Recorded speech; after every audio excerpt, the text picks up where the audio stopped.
Merci beaucoup d'être venu aujourd'hui. Cette belle journée ensoleillée pour parler de revenus de base. Alors, c'est un des derniers événements de la Semaine internationale de revenus de base. Alors, il y a des événements à travers le monde, dans je ne sais pas combien de pays, où on milite et on demande un revenu de base pour tous les membres de la société. Alors aujourd'hui, on a plusieurs panélistes très intéressants et je suis très content qu'ils sont venus. On va demander à chaque panéliste de présenter leur point de vue sur le revenu de base, comment ils sont arrivés à l'idée, qu'est-ce qu'ils en pensent pour le Québec, pour le Canada, pour Montréal. Et par la suite, on va faire une période de questions et réponses. Chaque panéliste va avoir environ 10 minutes pour présenter leur point de vue sur le revenu de base. Et ensuite, questions et réponses, on va rester ici jusqu'à temps que toutes vos questions on répond à toutes vos questions. Moi, je vais juste présenter un petit peu le revenu de base Québec et les projets qu'on fait en ce moment et un petit peu notre historique pour mettre en contexte. Et par la suite, je vais inviter Sylvia Bissonnette à prendre la parole. Alors, je vais peut-être juste me présenter, je ne pense pas que je l'ai fait. Alors, je m'appelle Jonathan, je suis un des cofondateurs de Revenu de base Québec, qui est un organisme sans but lucratif. On l'a établi en 2014 moi je m'intéresse au revenu de base depuis environ 2012 lorsqu'il y a eu des démarches en Europe par les Suisses qui ont fait une pétition, qui ont ensuite mené un référendum pour avoir un revenu de base en Suisse. Ils ont perdu le référendum, mais bien sûr le sujet continue et avec COVID, c'est de l'actualité. Le revenu de base, sur la surface, c'est simple. Quand on creuse dans les détails, ça devient un peu plus compliqué. Revenu de base Québec ici, vraiment pour soutenir plusieurs groupes, plusieurs personnes qui veulent un revenu de base au Québec, au Canada, puis à Montréal. Je fais également partie d'un autre groupe qui est pan-canadien, qui s'appelle UBI Works. On n'a pas de nom en français, malheureusement, mais le site est bilingue, il est disponible en français et en anglais.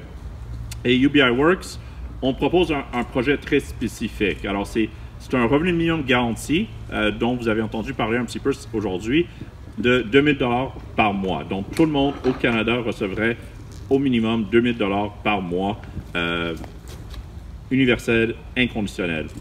Par la suite, on aurait également ce qu'on appelle un dividende national de 500 $ par mois.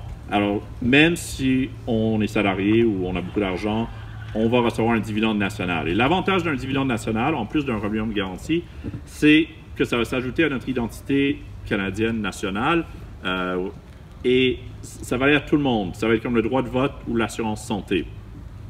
Parce qu'un des problèmes, je pense, avec les changements au système de notre État-providence, c'est que souvent, on a des difficultés à avancer parce qu'on a une perception qu'on prend de l'argent des riches puis on donne aux pauvres. En mettant en place un dividende qui va aller à tout le monde, on va changer la donne, on va changer cette structure et on va le financer avec des taxes sur les ressources collectives qui, en principe, appartiennent à tout le monde. Un petit peu comme Pierre et d'autres personnes ont mentionné, on a beaucoup de ressources au Canada, que ce soit des ressources naturelles, que ce soit la vente du spectrum de télécommunications, les touristes qui viennent ici. Donc, il y a des éléments qui, en principe, appartiennent à tous et à toutes au Canada. Et avec ces revenus, on pourrait financer un dividende national de 500 $ par mois. Et on pense que politiquement, ça serait plus réaliste que simplement un revenu minimum garanti, mais on soutient également un revenu minimum garanti.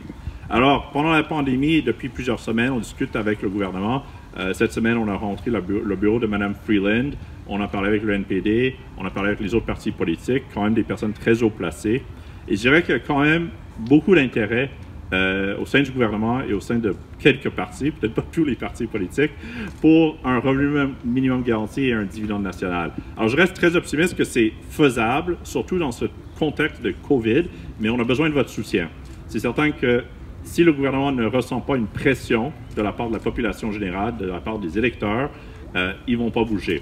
Alors, on a en ce moment une pétition sur le site web de UBI Works que vous pouvez signer pour ce programme de 500 $ par mois pour tout le monde et ensuite un revenu minimum garanti de 2 000 $ par mois pour les personnes en dessous de 24 000 $ par an. Et on vous demande également d'appeler les bureaux de Mme Freeland, de M. Singh, de M. Trudeau et de M. Boulris, qui sont, on pense, les personnes qui ont le plus d'influence en ce moment sur la politique du gouvernement.